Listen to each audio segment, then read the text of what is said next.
The John Ball Zoo is one of the fastest growing zoos in the entire country. As a result, they've had to explore ways to accommodate that influx of guests. Part of that means revising the master plan.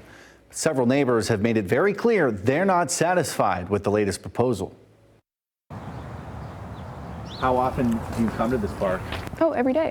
Since 2018, Amy Hidman has called Grand Rapids West Side home, living right across the street from John Ball Park. We love it, and there's some sticky wickets, as with anywhere.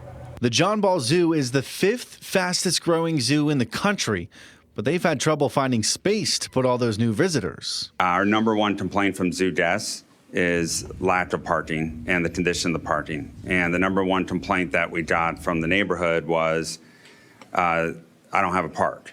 The zoo claims it has less paved parking today than it did in the 1960s. But all those guests, they have to go somewhere, right?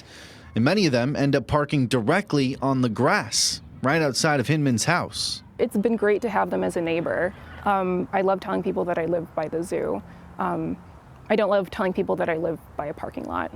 The zoo had an approved master plan in 2015, but to address all these new concerns, they wanted to come up with a new proposal that worked for everyone. If I were to put myself in the shoes of a neighbor across the street, I would want assurances that this will always be a park. Not only is it always a park, what is the nature of that park? Free of cars and then amenities, walking trails and stuff like that. Here's how they want to achieve that. Repositioning the Park Street exit to Butterworth so visitors aren't forced to drive through a neighborhood when they want to leave. Add gardens, covered picnic pavilions, new courts, 2 miles of walking and biking trails.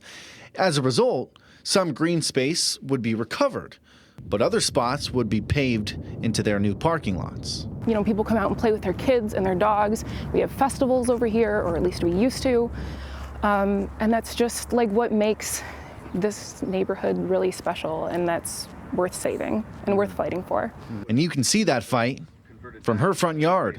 Signs of Save John Ball Park, other neighbors following suit.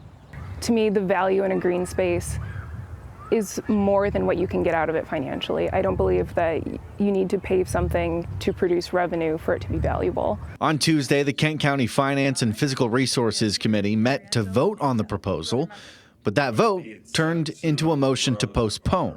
And it's why I'm concerned about status quo ultimately leading to the further degradation of this vital green space.